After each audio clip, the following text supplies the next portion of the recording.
목회자로서 이렇게 사역을 하다 보면 절대로 놓칠 수 없는 목회의 가치라는 것이 있습니다.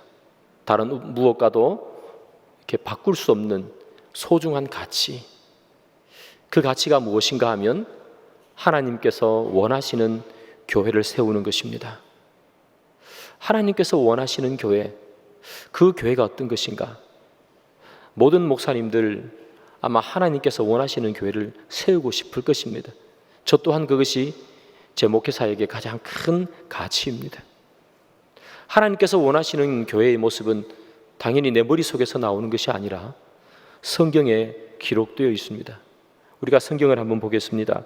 에베소서 2장 21절과 22절입니다. 그의 안에서 건물마다 서로 연결하여 주 안에서 성전이 되어가고 너희도 성령 안에서 하나님이 거하실 초소가 되기 위하여 그리스도 예수 안에서 함께 지어져 가느니라. 아멘. 하나님께서 원하시는 교회의 모습이 방금 읽은 저곳에 기록되어 있지요. 주 안에서 건물마다 서로 연결하여 서로 연결되는 것. 여기 성도님들이 많이 계시지만 여기 모인 성도님들이 다 따로따로 그렇게 떨어져 있는 존재가 아니라 다 연결되는 존재. 그리고 노란색으로 기록되어 있죠. 함께 지어져 가느니라. 다 같이 함께 지어져 가는 것. 한 건물로 함께 지어져 가는 것. 너도 나가 아니고 나도 너가 아니고 서로 함께 따로따로가 아니라 함께 지어져 가는 것. 그것이 하나님께서 원하시는 교회의 모습입니다.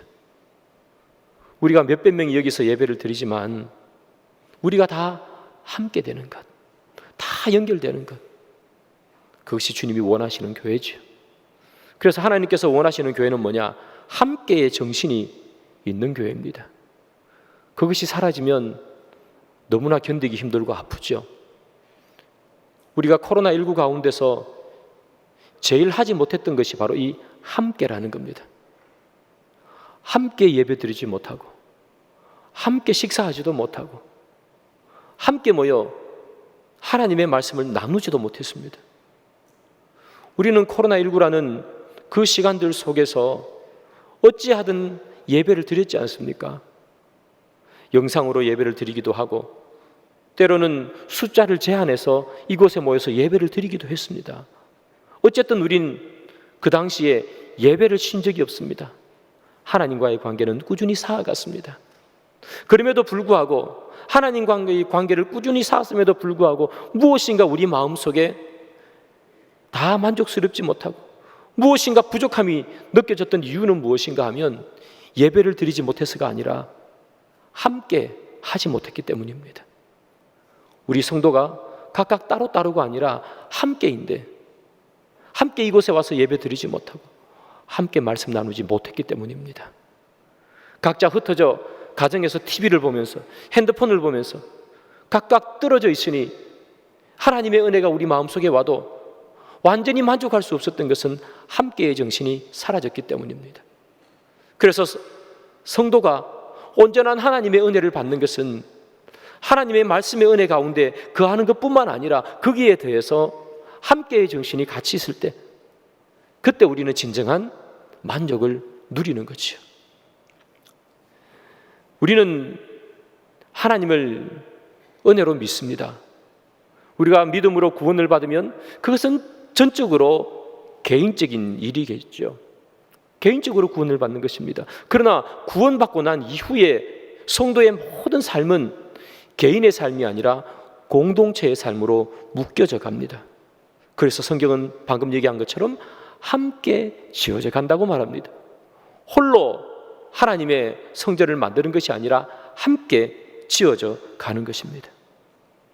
이것을 우리는 함께의 정신 또는 공동체 정신이라 그렇게 부릅니다. 공동체 정신. 여러분, 공동체란 무엇일까요? 우리가 이렇게 같은 시간에 같은 장소에서 저의 설교를 듣고 있습니다. 같은 장소 같은 시간에 있다고 해서 공동체라고 우리는 부를 수 있을까요? 우리는 영화를 보기 위해서는 극장에 갑니다. 극장에 가서 영화를 보면 똑같은 영화를 똑같은 시간에 똑같은 장소에서 영화를 봅니다. 그렇다고 해서 거기에 있는 모든 사람들을 우리는 공동체라고 부르나요? 그렇지 않습니다. 그 사람들은 각각입니다. 공동체라고 부를 수 없습니다. 왜 공동체라고 부르지 못합니까? 거기에 모인 모든 사람들끼리 서로 간에 감정의 교류가 없기 때문입니다. 어떠한 상호작용도 일어나지 않기 때문입니다. 같은 영화를 보러 왔을 뿐 끝나면 각각 흩어져 버리겠죠. 거기에 무슨 교류가 있고, 거기에 무슨 상호작용이 있고, 거기에 무슨 감정적인 교류가 있겠습니까? 그러니 그들은 공동체라고 부르지 못한다는 것입니다. 우리도 마찬가지입니다. 우리가 이렇게 하나님 전에 와서 예배를 드리는데 우리 가운데서도 어떠한 교류도 없고 어떠한 상호작용도 없고 어떠한 이 나눔이 없다면 이것은 과연 영화관에 와서 영화를 보는 사람과 무슨 차이점이 있을까라는 것을 생각해 봅니다. 하나님께서는 우리가 따로 존재하기를 원하시는 것이 아니라 언제나 함께 있기를 원합니다. 우리 모두가 함께 되기를 원하는 거죠. 그래서 하나님은 그 자체의 존재 방식도 함께 존재하는 방식으로 하나님은 이 땅에서 존재하십니다. 성경을 보면 하나님은 삼위일체의 하나님이라고 그렇게 부릅니다. 성부, 성자, 성령이 삼위가 하나가 됩니다. 왜 그분은 한 하나님으로 계시는 것이 아니라 삼위 하나님이 일체의 형태로 계시는 것일까요? 한 하나님이 모든 것을 해결할 수 없습니까? 세 분이 있어야만 해결할 수 있습니까? 그렇지 않습니다. 하나님은 권세와 능력이 한이 없으시기에 한 분 하나님으로 그의 모든 구원 사역을 이루어 가실 수 있습니다. 그러나 하나님은 혼자 하시는 것이 아니라 삼위의 하나님으로 존재하고 계셔 함께하는 모습으로 존재하고 계시고 그 삼위 하나님께서 서로 끊임없는 교류와 끊임없는 상호작용과 끊임없는 협력을 통해서 우리의 구원을 만들어내시는 겁니다. 성부 하나님께서 그의 역할을 하시고 성자 하나님께서 그의 역할을 하시고 성령 하나님께서 그의 역할을 담당하셔서 그분은 우리를 향한 구원을 이끌어내시는 것이란 말입니다. 혼자 하는 것이 아니라 하나님의 존재 방식조차도 삼위 하나님이 함께 계시는 방식으로 공동체로 존재하시는 방식으로 하나님은 존재하시는 것입니다. 함께 존재하시는 하나님께서 사람도 함께 존재하게 만들었습니다. 하나님께서 아담을 만들었습니다. 그러나 하나님께서 아담만 만드신 것이 아니라 하와도 만들었습니다. 왜 하와를 만듭니까? 아담이 함께 있는 것이 보기 좋지 않았어입니다. 하나님께서는 아담을 만든 후에 이 아담이 하와와 함께 교류하기를 원했습니다. 삶을 나누기를 원했습니다. 아담도 인생을 살아가면서 그 나름의 해야 할 말들이 있지 않겠습니까? 하나님께 어떻게 다 말하고 살겠습니까? 하나님에게만 말한다고 해서 만족되는 것도 아닙니다. 옆에 누군가에게 말해야 되는 것입니다. 함께 나누어야 하는 것입니다. 상호작용하는 사람이 필요했던 것입니다. 하나님도 삼위로 존재하셨기에 하나님께서는 사람을 만드실 때도 공동체로 만듭니다. 함께 있게 만듭니다. 홀로 두지 않으십니다. 그래서 하나님은 하와를 만드셨고 아담은 하와를 보면서 노래하지 않습니까? 이는 내 뼈 중에 뼈요 살 중에 살이라 나눌 사람이 생긴 것이기 때문입니다. 그는 하나님과 나누는 것 속에서도 만족함을 느꼈지만 사람과 나누는 속에서도 그는 만족함을 느끼게 하는 그런 존재기에 그는 하와가 만들어진 것 통해서 만족함을 느끼고 기뻐함을 누리는 것입니다. 사랑하는 여러분, 하나님은 절대로 혼자 두지 않으십니다. 함께 있게 하십니다. 그것이 하나님께서 교회를 만들어가는 방식입니다. 예수를 믿는 사람, 하나님의 은혜를 받는 사람은 반드시 홀로 있지 않습니다.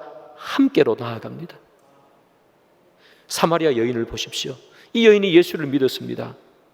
이 여인이 예수를 믿고 제일 먼저 회복한 것은 바로 공동체성 함께하는 것입니다. 이 사마리아 여인은 인생을 사는데 늘 혼자였습니다. 그 동네에 많은 여인들이 살았지만 그 누구도 이 여인에게 다가가서 이야기해 주지 않았습니다. 모든 사람들은 그 여인이 부정하다고 손가락질했습니다.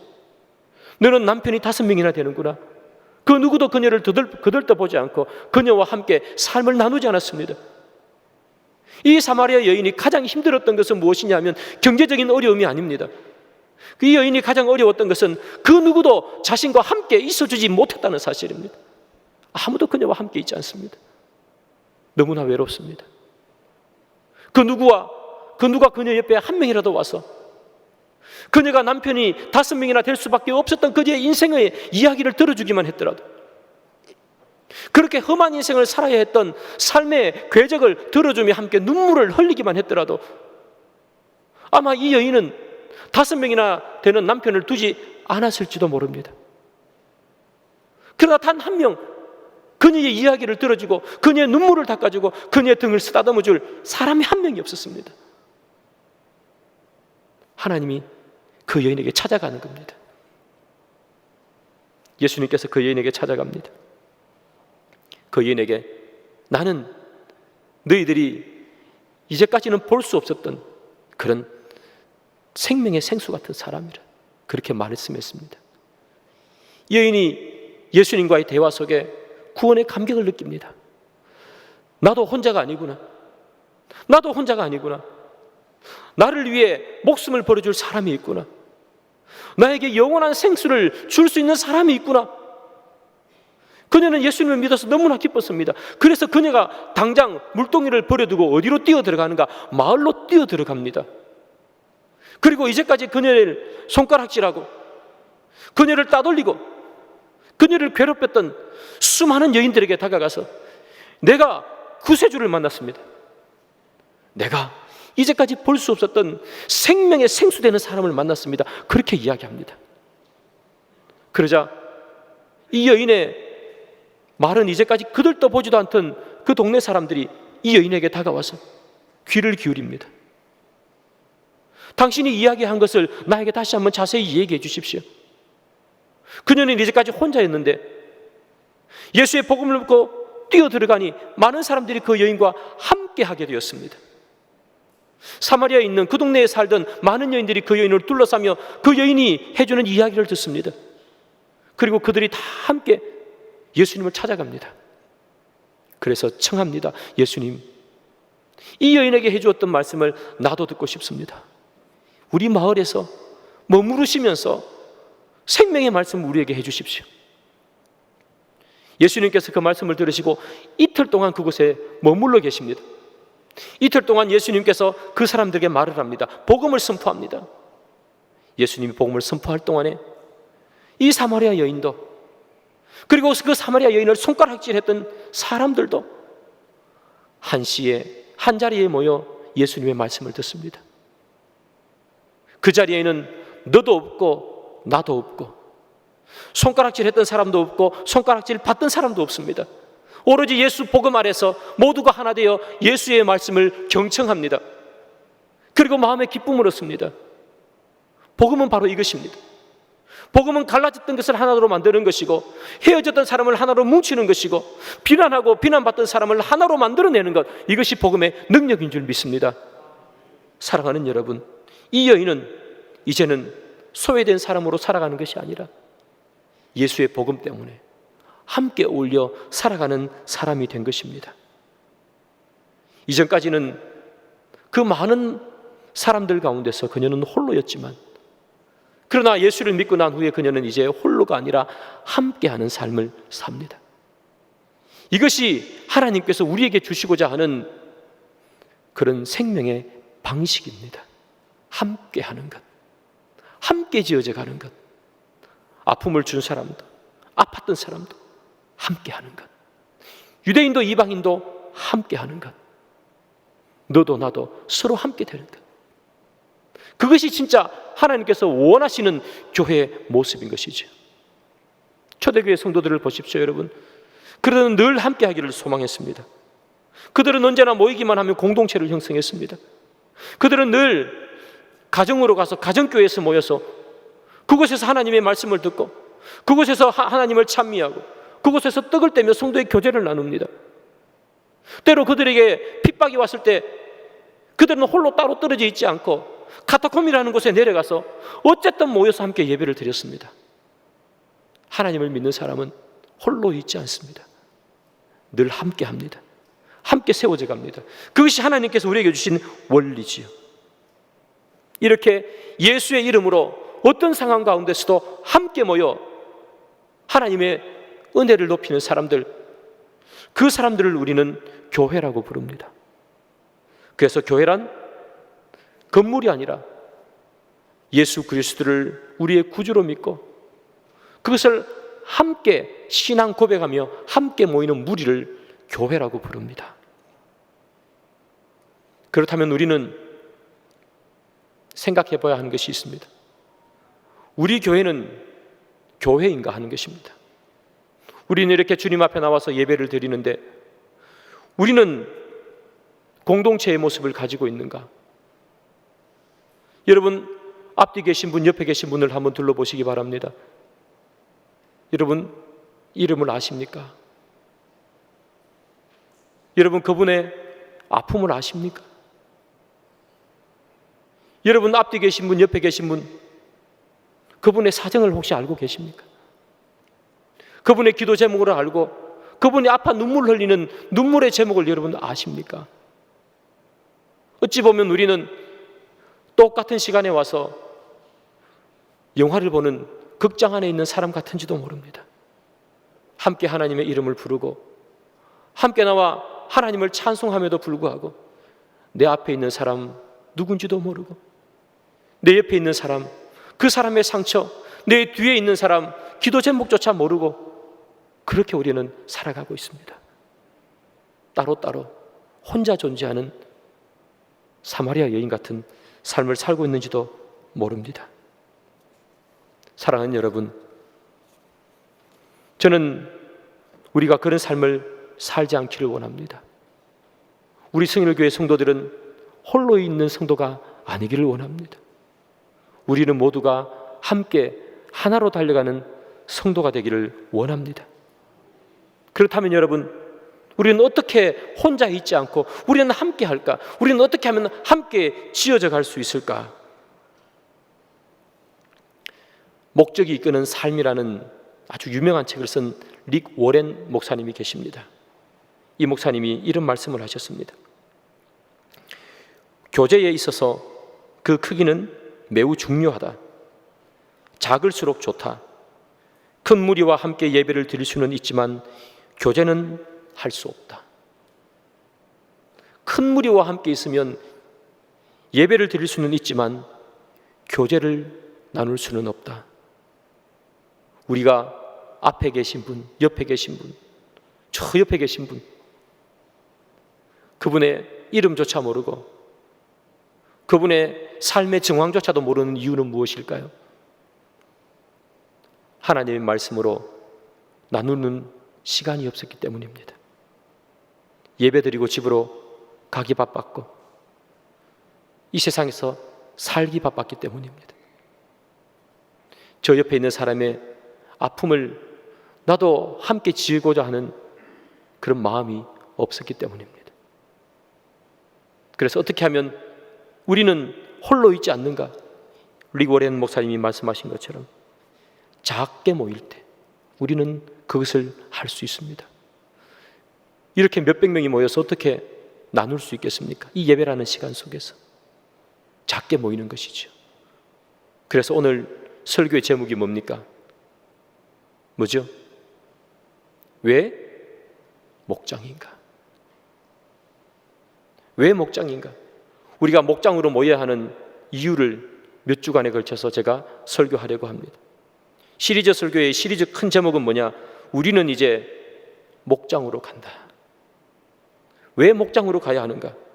왜 소그룹으로 모여야 하는가? 하나님께서 원하시는 삶을 나누기 위해서입니다.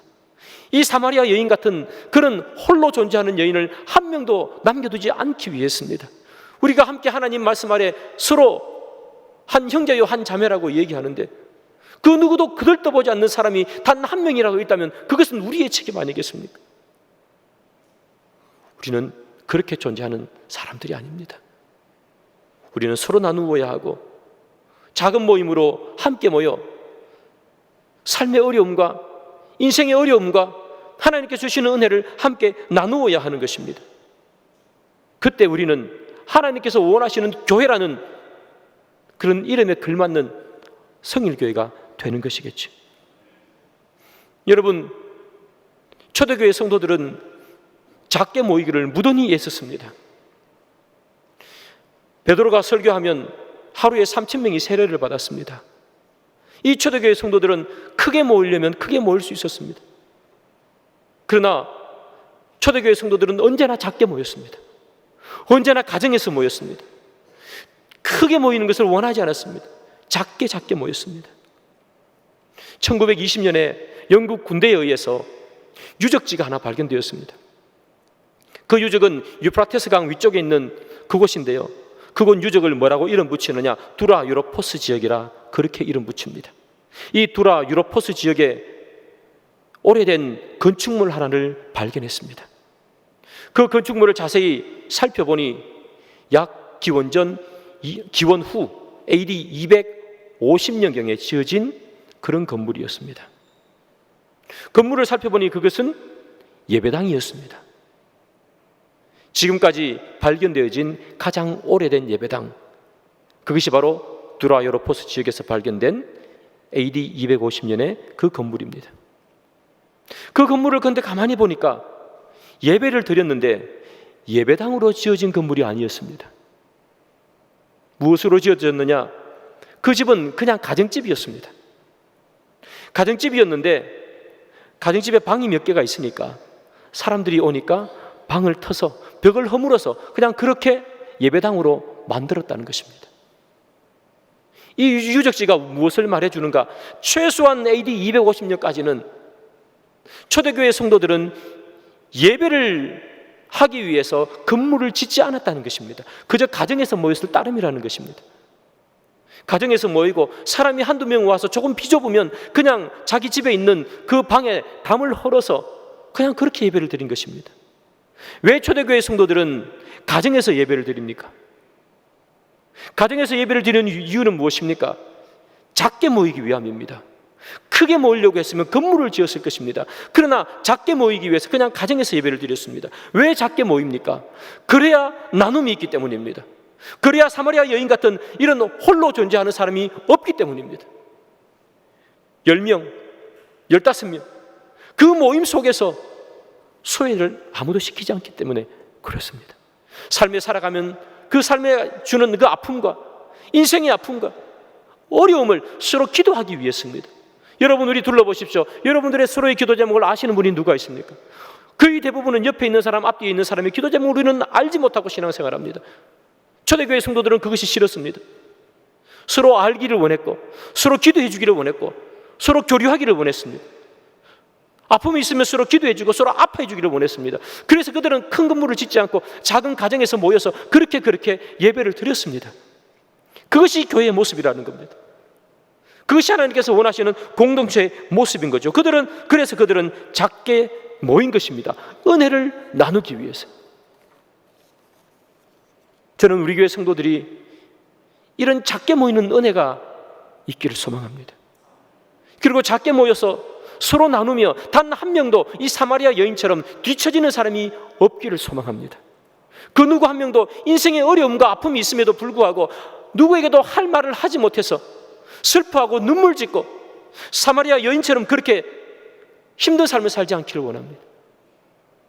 살아가면서 생기는 수많은 어려움, 그것을 두렵지 않게 내어놓고 함께 기도하고, 그리고 함께 웃고 함께 즐기고 함께 아파하는 그런 우리 교회 성도들이 되기를 원합니다. 그래서 사랑하는 여러분, 그래서 우리는 목장으로 가는 것입니다. 그래서 목장이 필요한 것입니다. 세상 사람들은 술을 먹으면 세상의 아픔을 잊어버리려고 합니다. 그래서 그들은 늘 술을 마십니다. 세상에 힘듦이 있기 때문입니다. 술 마시면서 그들이 하는 이야기가 뭡니까? 힘들다, 어렵다. 술 먹는다고 그 사실이 여러분 한순간 잊어질 수 있어도 힘듦이 사라집니까? 사라지지 않습니다. 세상 사람들은 그들이 삶에서 오는 스트레스와 어려움을 풀기 위해서 때로는 방탕하고 때로는 음란합니다. 그래서 그들은 그들의 스트레스를 그런 식으로 풀어냅니다. 술을 마시고 방탕하고 음란한 것, 그것이 세상 사람들이 할 수 있는 것의 전부입니다. 여러분, 세상을 좋아하지 마십시오. 세상은 기껏 해봤자 술 마시고 방탕하고 음란한 것 이상 그들의 삶을 해결할 수 있는 것이 하나도 없습니다. 그러나 우리는 그렇지 않지 않습니까? 세상 사람들은 진리를 모르기 때문에, 세상 사람들은 복음이 없기 때문에, 세상 사람들은 영광이 뭔지 모르기 때문에, 세상 사람들은 하나님께서 주시는 빛의 능력을 모르기 때문에 그들은 술 마시는 거고, 그래서 잊어버리려고 하는 것입니다. 그러나 우리는 하나님의 영광이 무엇인지, 진리가 무엇인지, 주님께서 우리에게 주신 말씀이 얼마나 소중한 것인지, 그 안에서 이 세상을 이길 수 있는 힘이 있다는 것을 우리는 알기 때문에 우리는 더 이상 술 마시지 않는 것이고 술 취하지 않는 것이고 방탕하지 않는 것입니다. 그래서 우리는 무엇으로 가는 것입니까? 인생에 주는 어려움, 하나님 앞에 토로하고 하나님과 만나기도 합니다. 그러나 또한 동시에 우리는 무엇으로? 공동체로 지어진 존재기에 우리는 목장으로 가는 것입니다. 그 안에서 말씀을 나누는 것입니다. 그 안에서 내 아픔을 내어놓는 것입니다. 그리고 함께 기도하는 것입니다. 함께 손을 꼭 기도하며 그곳에서 위로를 받는 것입니다. 그것이 하나님께서 원하시는 귀한 교회의 모습인 것입니다. 사랑하는 여러분, 그래서 우리 교회는 이제 목장으로 가려고 합니다. 이미 목자로 섬기시는 분들이 우리 가운데는 많습니다. 얼마나 감사한지 모르겠습니다. 또한 목원으로서 목장에 열심히 나가셔서 함께 목자를 도와 말씀 가운데서 교제하고 함께 기도하는 분들이 얼마나 많은지 모르겠습니다. 너무나 감사합니다. 그러나 우리 교회의 목장도 완전하지는 않습니다. 완전한 목장이 세상에 어디 있겠습니까? 완전하지 않고 부족한 게 많습니다. 그래서 여러분, 부족한 것을 없애고 또 다듬고 개선하고, 훈련이 필요하면 훈련을 받고 도전이 필요하면 도전을 주기 위해서 더 아름다운 목장, 더 아름다운 공동체를 만들어가기 위해서 준비하고 노력하고 있습니다. 음성광고에서 보셨듯이, 그래서 수요일날 목자 헬퍼 간담회가 있습니다. 더 많이 이야기 듣고 또 더 많이 고칠 것이 있으면 고치기 위해서, 더 좋은 목장으로 만들어가기 위해서 달려가는 것이죠. 많이 듣고 많이 나눔으로, 그리고 올해를 마치고 내년에 우리가 목장을 시작할 때는 새로운 목장, 그리고 새로움을, 은혜를 입을 수 있는 그런 목장으로 만들어 가려고 합니다. 사랑하는 여러분, 하나님께서 원하시는 이 공동체의 모습, 함께라는 모습이 이 대그룹에서는 만들어내기가 어렵지 않습니까? 그 모습을 만들어내기 위해서 우리는 목장으로 갑니다. 여러분들, 목자로 수고하시는 분들은 또 목자로서 수고해 주시고, 우리 모든 성도님들은 그 목장으로 달려가서 하나님께서 원하시는 아름다운 공동체의 모습을 만들어 내시기를 원합니다. 그것은 하나님께서 기뻐하시는 것입니다. 저에게는 자녀가 3명이 있습니다. 그 3명이 이렇게 보면 참 기쁘고 좋을 때가 있습니다. 언제냐?